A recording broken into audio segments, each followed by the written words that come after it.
It's a pleasure to welcome you to the 2019 College of Science and Liberal Arts Awards ceremony. So certainly appreciate all of you joining us here today. We have many people from both within the college, outside NJIT. I have a whole bunch of blanks on here of distinguished guests to welcome. It would probably be another half an hour before I would finish after looking around. So I'm just going to leave it as a welcome that we really appreciate everyone that's here, everyone in the college, outside the college. Certainly appreciate all of your efforts. And this is it's an opportunity to truly celebrate. We have a lot of excellence in all corners of our college. We have special guests that you'll meet later that are being honored here, and it's a time to rejoice. I'm told that there's some alcohol-laden refreshments over at the end, if that's your preference. I would love to sit back and enjoy one with you, but I've got a little bit of work to do for the first few minutes here. So I'd like to acknowledge the chairs. The chairs of the college do heroic work, absolutely heroic. Maybe I should stop there because we have a couple chairs that are about to be incoming, and maybe I don't want to reveal all of the unappreciated things and efforts that go on. Dr. Cohen, you can plug your ears during this part. But it often is unappreciated work, but necessary work for the college. Our departments are functioning. They're functioning very well. And there are a lot of challenges, and the chairs are the linchpins that really help facilitate a lot of things. The faculty underpin that and sometimes aggravate, sometimes enhance things as far as from a chair's perspective, but it's critical work that chairs do. I think within the college, the work that all of you do is appreciated. Sometimes our challenges are from outside the college for appreciating the efforts that we do and the standards that we uphold. But I want to let you know that your chairs are representing you extremely well. I think I'm reminded on a daily basis that math needs more faculty members.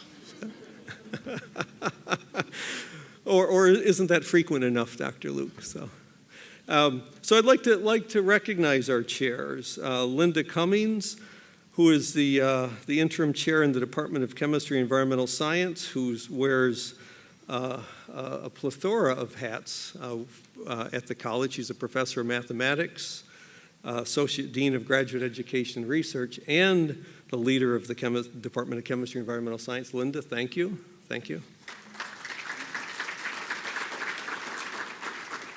Dr. Eric Katz from Humanities unfortunately couldn't be here. Dr. Maury Cohen is standing in for him today.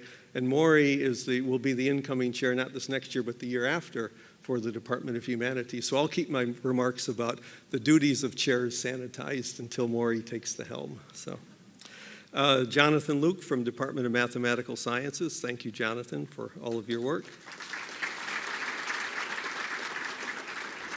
Neil Marr from Department of History. Thank you, Neil. Gareth Russell from Department of Biological Sciences. Is Gareth here?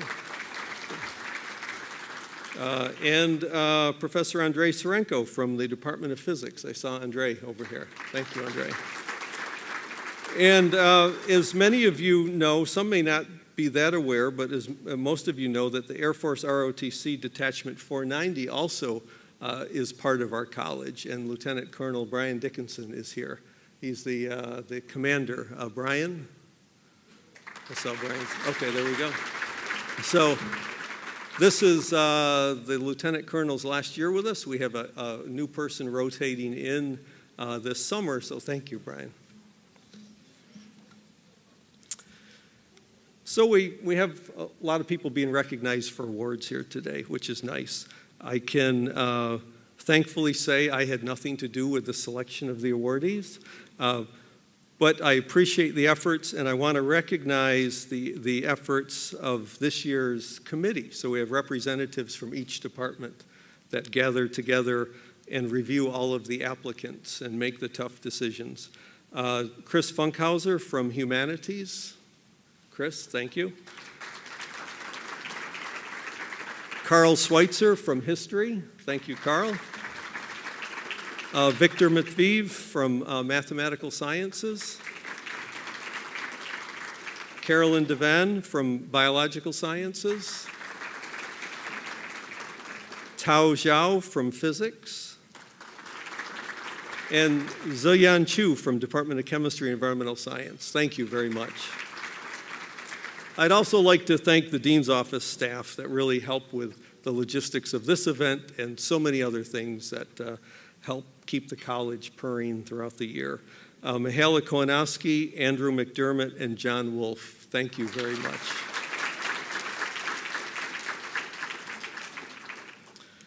And finally, a special thanks to Rodney Reyes. Rodney is from the Theater Arts and Technology program, and he created the video biographies that you're going to be seeing for many of the award recipients today. So Rodney, thank you. So many of you know better than I do that this college, the College of Science and Liberal Arts, was originally known as, very creatively, after Newark College of Engineering, after the School of Architecture and Design, our name was the Third College. Go figure. But we were officially formed in 1982. That's when College of Science and Liberal Arts was formed, and then officially named CSLA in 1986, and we've grown considerably. So I thought I'd just review a few of our current features of the college, our numbers. We're up to 106 faculty members. I know math would like that to be about 146, but as well as physics and other departments, we're at 106 faculty members. We continue to grow. We have 54 lecturers, 14 research professors.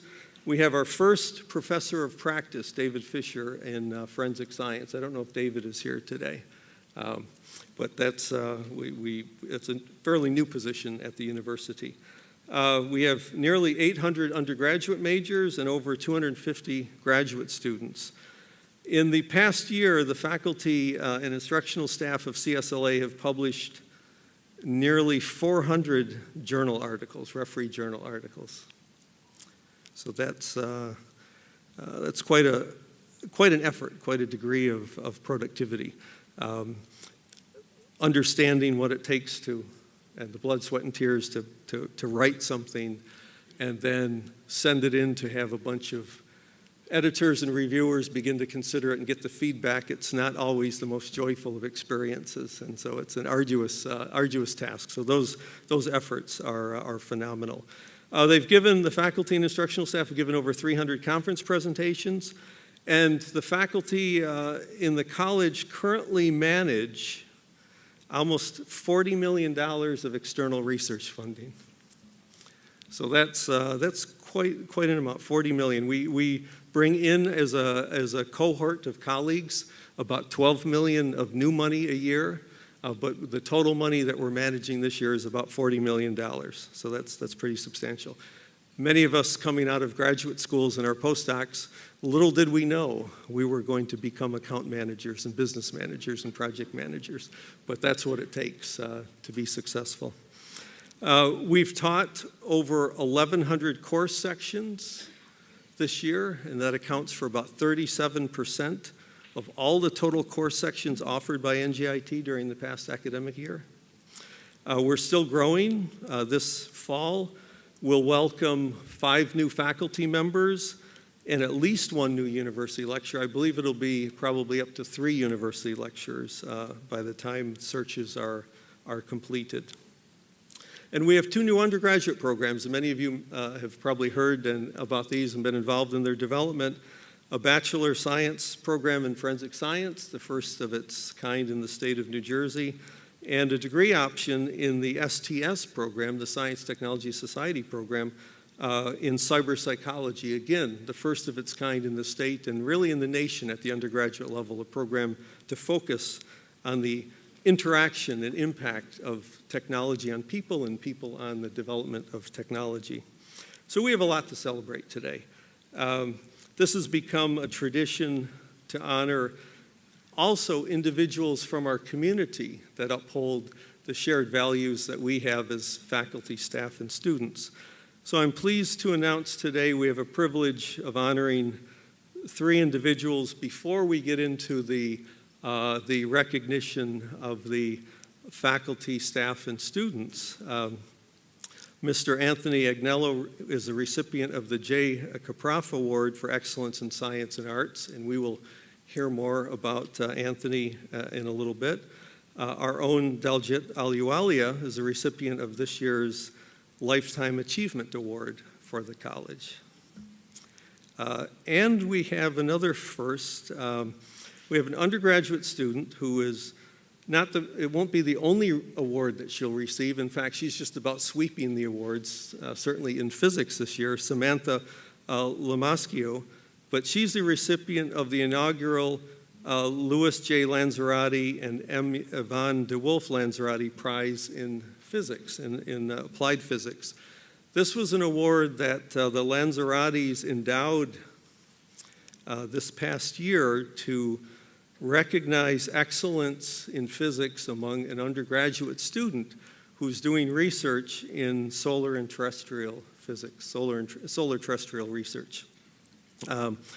So we'll start off with David Rothenberg coming to say a few words about our recipient of this year's J. Kappa Award. David, could you come to the stage, please?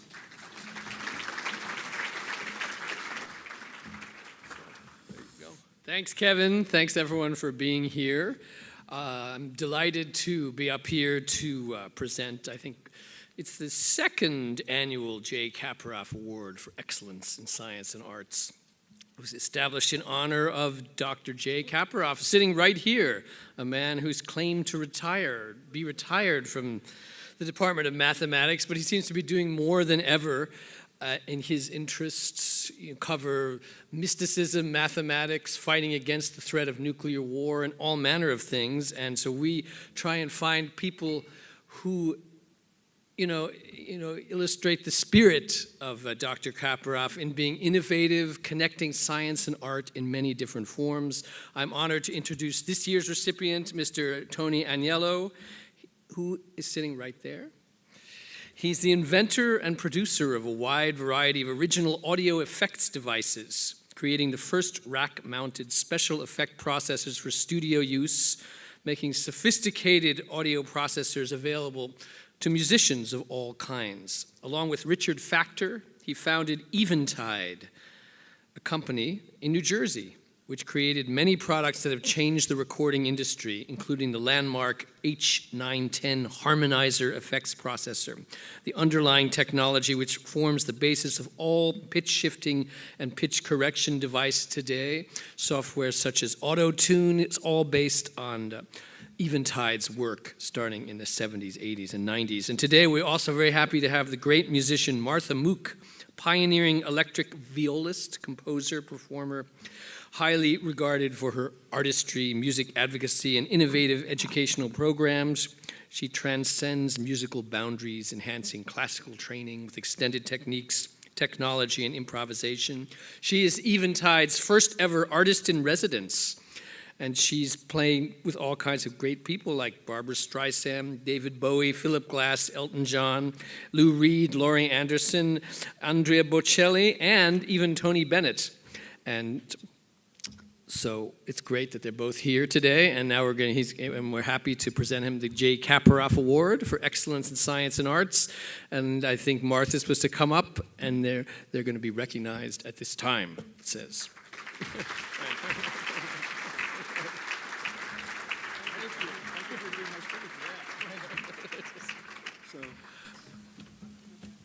This is your script. This is my script. It just says that. Well, You've got to have it. I have something, yeah. I think you gave my speech, actually. So, excuse me.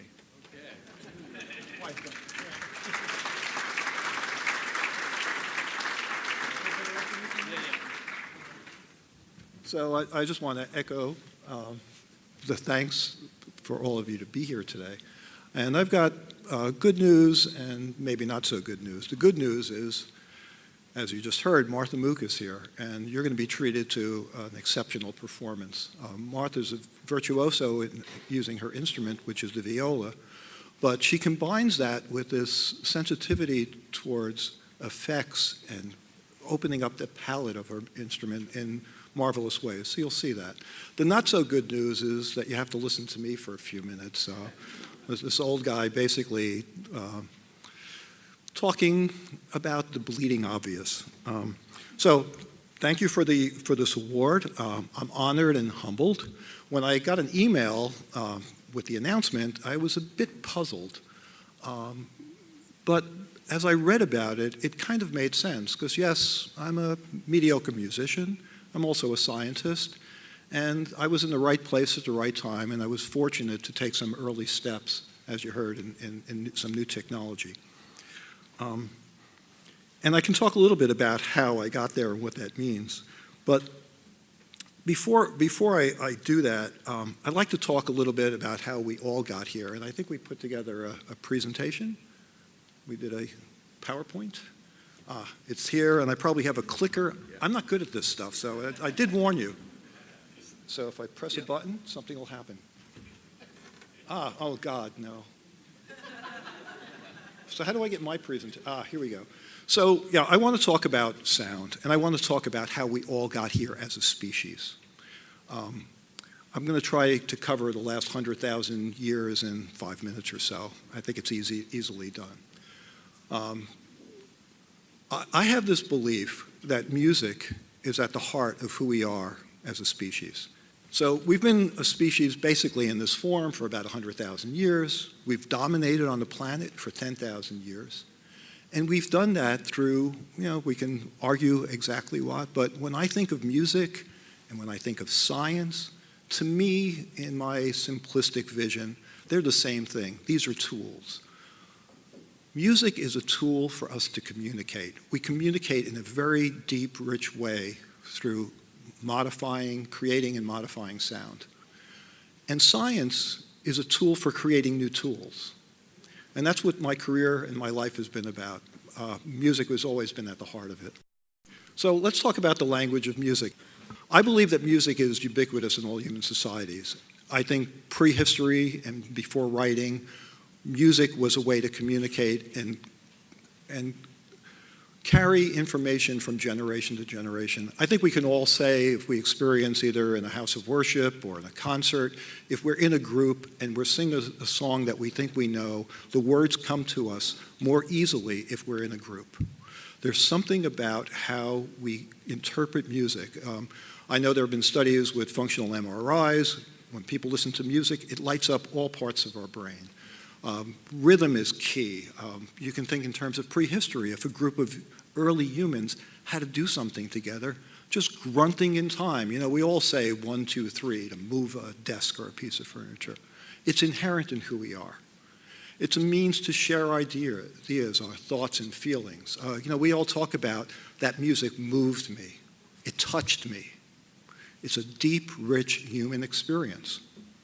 And it's a way to get noticed and to relate to one another. So if going back through prehistory, as soon as we could use tools, we did. The flutes and horns and drums and strings were all in our natural world. We took advantage of things we found to express ourselves in sound. Then we figured out how to make things with metal. Use fire to smelt metal, and we were able to create bells and horns. There are military uses for that, but also calls to worship. So my thesis is that musically is critically important to who we are. It's a tool that connects us deeply, sound. I believe that humanity doesn't predate music. I think sound has always been part of who we are. And the tools of music got more and more complicated as we were able to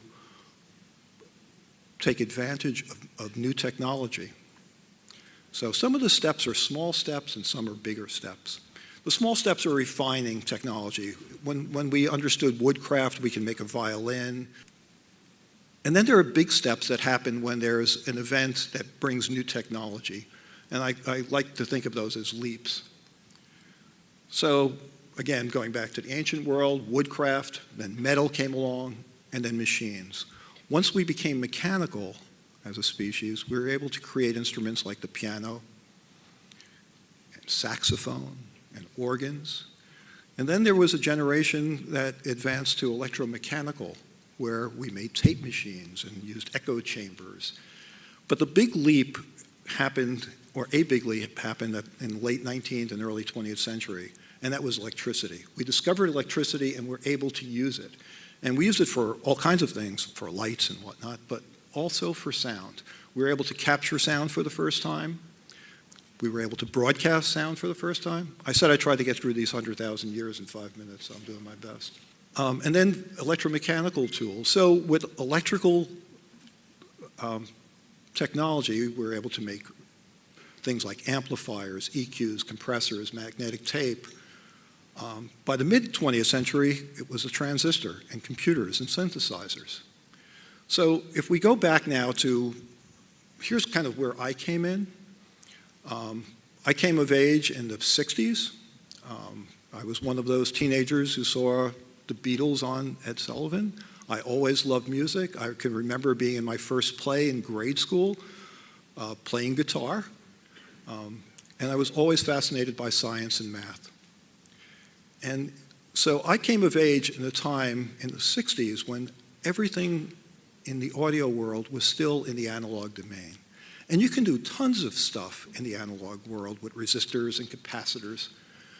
But there was one thing you couldn't do in the analog world with analog electrical components, and that was something as simple as delay sound. There's no way to delay sound in the analog electrical world. Eventide created the first product that was a digital audio product.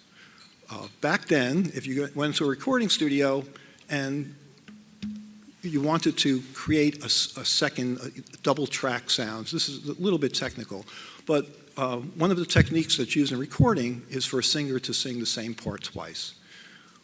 The parts are never quite the same, they're off in time, and that makes for a broader panoramic scene acoustically. So that technique was very common, but it was time-consuming and expensive. Recording studio time back in the 60s was expensive. And so if a singer had to sing the same part twice and get close enough to be good enough, it would take time.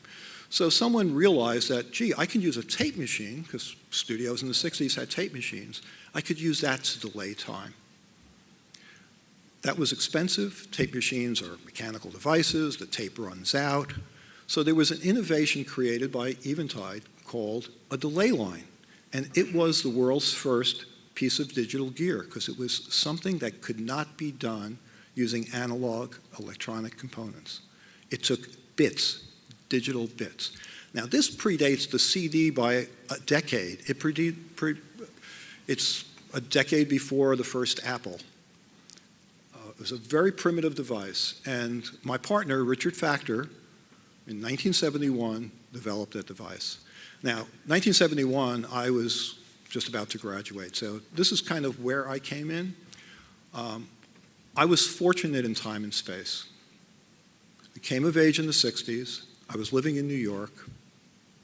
I was fortunate to go to a great high school called Brooklyn Technical High School. At Brooklyn Technical High School, I learned to appreciate design, and I learned some self-confidence. I mean, that high school was amazing. There was actually a machine shop that had an airplane fuselage, and I remember crawling into the fuselage and learning how to weld and stuff. It was crazy for like a 14-year-old to be doing. I went from there to City College of New York, where I studied math and physics and learned to appreciate the beauty in an equation. And then I went to graduate school at City University of New York. And for my senior project, this is right? I'm a fossil. In fact, my title at Eventide is resident fossil. My partner, Richard Factor, who's a few years older than I am and retired living in Arizona, is our non-resident fossil. That's actually our titles. So back then, I'm in school doing the senior project for my master's degree, and this is back in the days when there were mainframe computers and punch cards. You don't want to hear about this. But there was also this mini computer from a company called DEC, and I did everything I could to try to get audio into that machine to play with the bits, because I was reading studies and research being done at Bell Labs about what could be possible, the Shannon sampling theory, what could be possible if we could get audio into a digital form, into ones and zeros, and process those ones and zeros. That's where I was at. And I was playing guitar, I was playing some cello, I was hanging out in studios. I was incredibly fortunate to be at the right time in the right place. So let me continue for just a minute. So 1973, I'm about to graduate. I'm in a studio, 8th Avenue and 54th Street in New York, helping. I wasn't being paid. I wasn't an intern. I think I was just helping out with a band. And the studio owner, who was this older guy, who was probably like 40 years old, said, hey, you know, across the street in a basement, there's a guy starting a company trying to build some new audio equipment. And since you're studying about this, why don't you meet him? And that's how I met Richard Factor. I took a job there, and he was building this box. This is the world's first digital audio box. It's a delay line. All it does is audio goes in and comes out a little bit later. And when I say a little bit, I mean a fifth of a second later. And we were selling those things for $25,000 a piece. That was remarkable. When I say $25,000, that's in today's dollars. It was basically the price of a new car back then. And studios were buying these because they replaced these tape machines, and it was a little less finicky. One interesting thing about this box is this predates LEDs. That red thing and the white thing on the left are incandescent lamp bulbs. So the basement of this building, which was a 2-story building, was Eventide and Richard building these boxes. I was helping him. The first floor had a pool table, which was kind of convenient. And the second floor had a full-blown recording studio where people like Jimi Hendrix recorded when he was in New York. And that was another thing that was incredibly fortunate, because these expensive boxes that only the best studios in the world could afford to have one of, in the basement we were building them. I had 6 or 7 to play with. And I was playing and recording my friends, and on weekends I was able to use the studio. So I was able to drag these boxes up into the studio and patch them in and do all kinds of wonderful things, I'm sure for the first time. And it led me to believe that you could create a digital audio device, which David referenced, which I designed in 74, 75, which was the harmonizer. And this was a device that combined not just delay, but also pitch change and feedback and a bunch of other tricks to process sound in a new way. From there, we've taken step after step. We did intelligent pitch change, won't get into that. We came up with techniques for creating the sound of a room, a real room, and also out of this world room. So our gear like this was used in early Star Wars. And in 1982, we introduced the world's first general purpose digital processor, which was capable of all kinds of things. So we were at the forefront, and that's why I say I'm just fortunate to be here, because we were at the forefront of a huge leap in technology, because today there is almost no analog audio. Analog in this room, obviously, vibrations in the air, that's an analog signal captured by a microphone. It's an electrical signal, it's analog, but from that point it gets digitized. So your cell phone are ones and zeros, your CD ones and zeros. All music today is being produced in a computer. And these boxes were at the forefront of that. So I'm almost done. And I think I've already covered this, which is great. I made a joke earlier to Jay that this award should have been given to a 30-year-old me, not to some fossil, because I was current then. Now all I can do is talk about what happened back then. But what happened was there was this transformation in the world of recording sound. And somewhere in here there's a video, and I have no idea how to play it.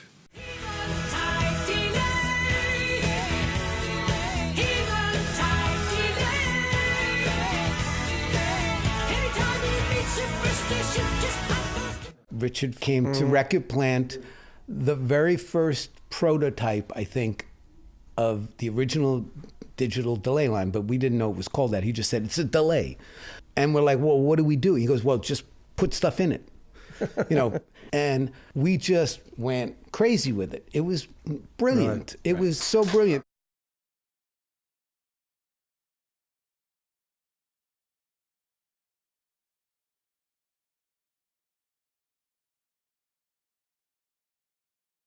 Well, the first thing that comes to mind is when it came out, it was like we'd gone into the 22nd century. The concept is brand new. I hope you, it's when I tell people this, they go, yeah, I understand. It's like, no, you don't understand. When you couldn't do this, you couldn't do this. So when somebody says you can do it, it's brand new. We basically tried to do everything we could with it because we now had this effect toy that, was just so new to all of us. The 910 was a big deal because it was the first time we could make a sound that we could enhance that much in the control room. At Wimble Lane, we had two Eventide H910s, and that was the first piece of digital delay audio that I ever came across. I mean, I think the first digital piece I might have ever used was a 910. The 910 harmonizer was the staple of records that I'd mixed. Most certainly we used the 910 on the AC/DC records, and it only works with a 910 properly. All my Bowie albums start off with a phone call, and Brian Eno was on another extension in the house. They said, now what are you going to bring to the table? And I said, well, it's called a harmonizer. And they said, well, what does it do? And I said, it f***s with the fabric of time. Sorry about that song. I didn't realize that was in there. That's John Anderson of a prog rock band called Yes. He actually did a song about this piece of equipment.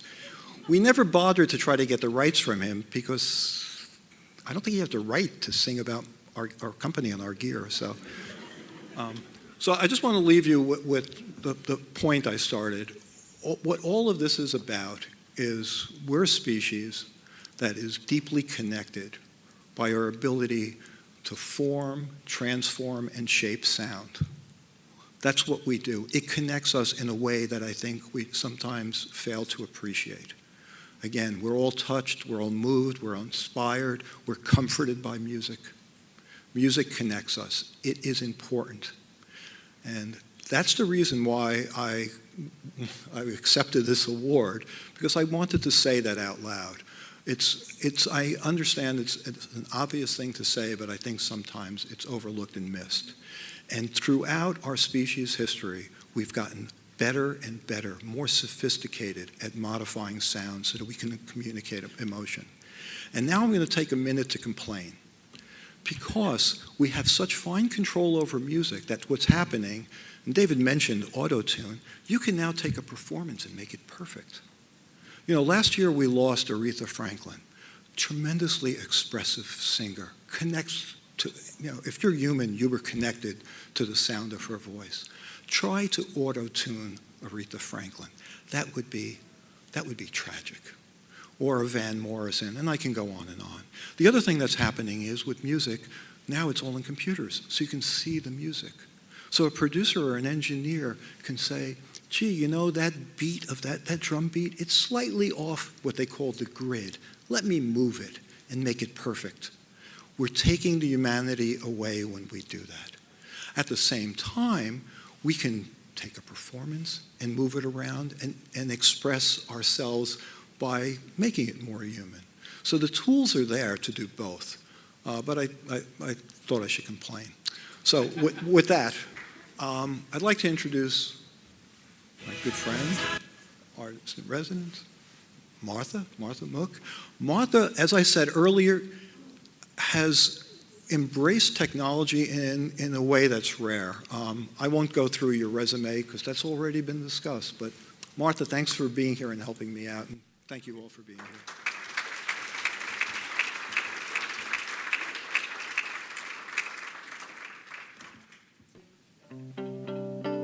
So here's the sound of this instrument. This is a hybrid violin viola. It's made by Yamaha, 5-string. And part of what I'm going to play is improvisation, and part is music that I have composed. So with great thanks to Tony and Eventide for helping me form my sound.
Thank you, Martha. Could you join me here? We'd like to give you a token of our appreciation for you being here today.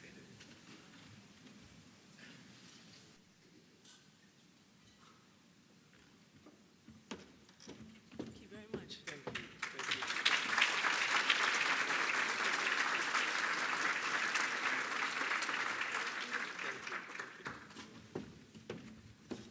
Artistry, science, technology, unbelievable. So would you please join me in thanking again Tony Agnello and Martha Mook.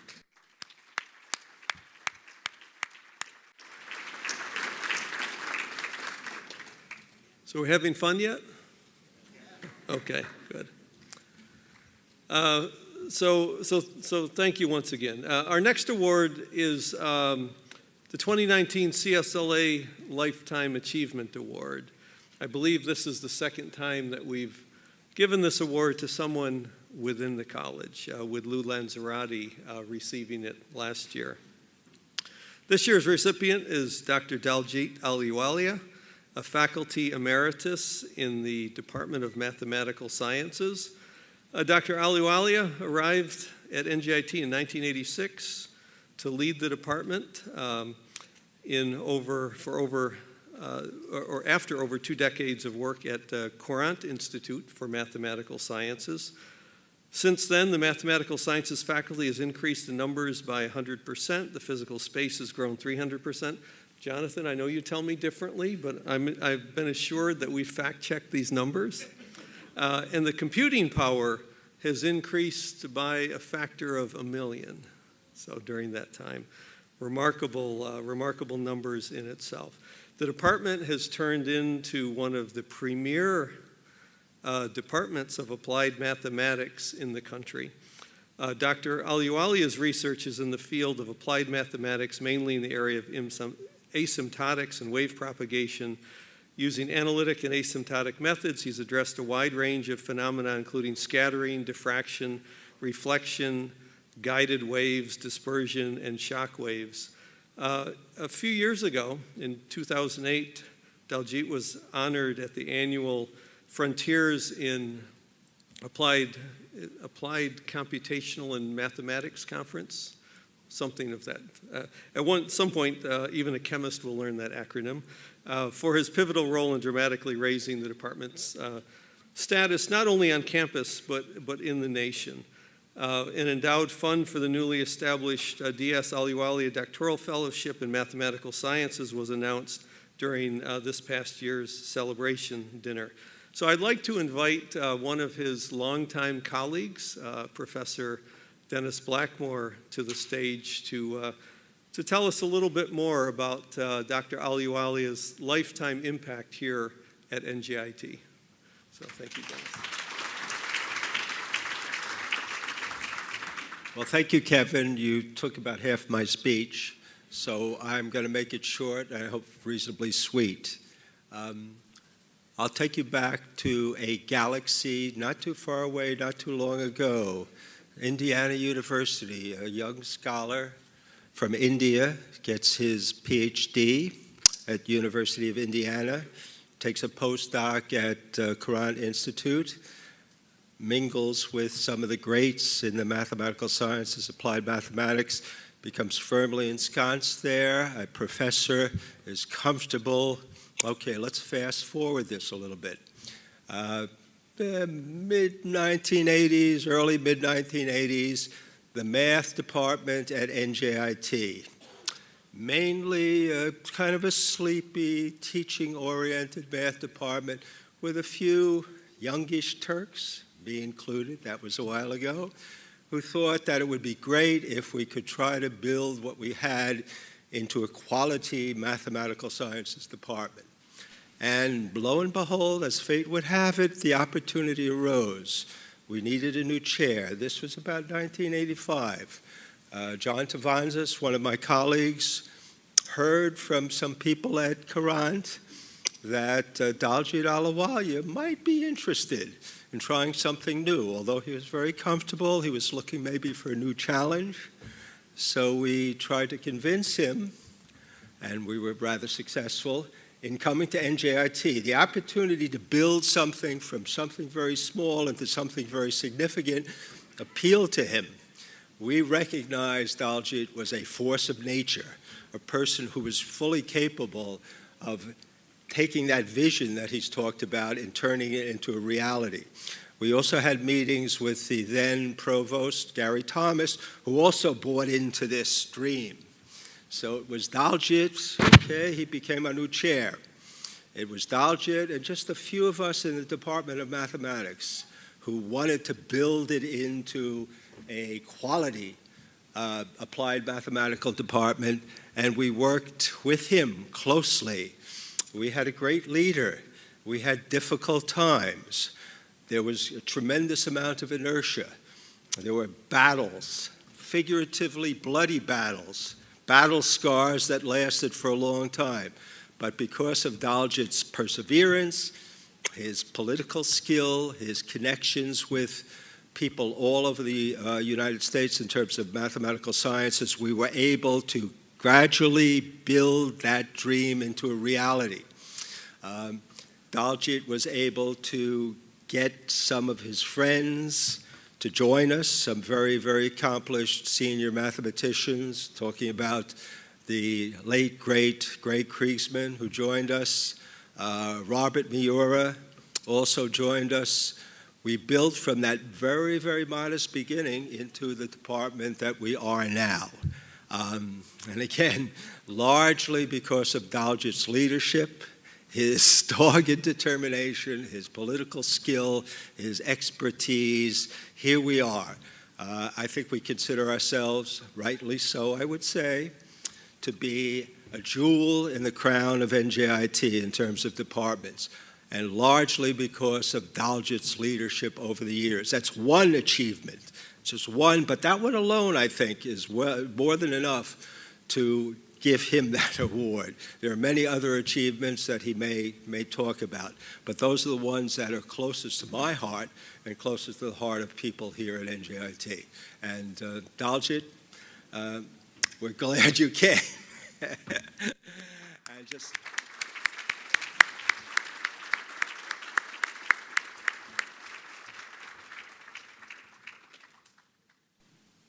Can you join us? Should I go or should I stay? I should stay. Okay. We'll transition this over here first. Congratulations. Terrific. Okay. I will get on this side. Please.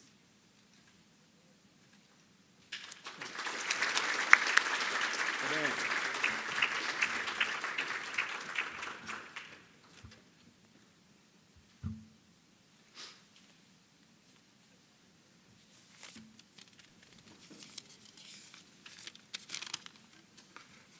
Sometimes I've been told that the best time to stop is when you're ahead. I'm pretty ahead of the game. It's the best time to stop. But still, I think I have to say a few words. I think it's very important. I'm really moved. This is, I thought I retired and I'm now enjoy my green pastures. But here they are, always make me feel wanted. That's wonderful. I'm incredibly moved by the kind words said about me today. I would like to especially thank the College of Sciences and Liberal Arts Dean Kevin Belfield for this honor.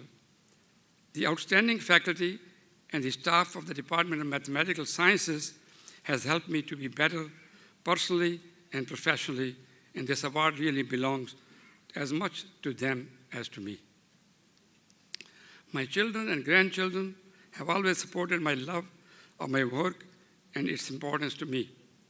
I know I would not have achieved anything without the unwavering support of my better half, my artistic, brilliant, beautiful, and strong-willed wife, Devinder.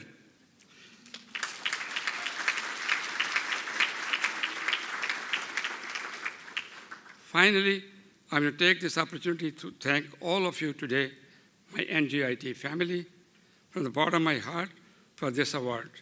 I have been blessed to have a fulfilling career with one of the loves of my life, mathematics. Thank you.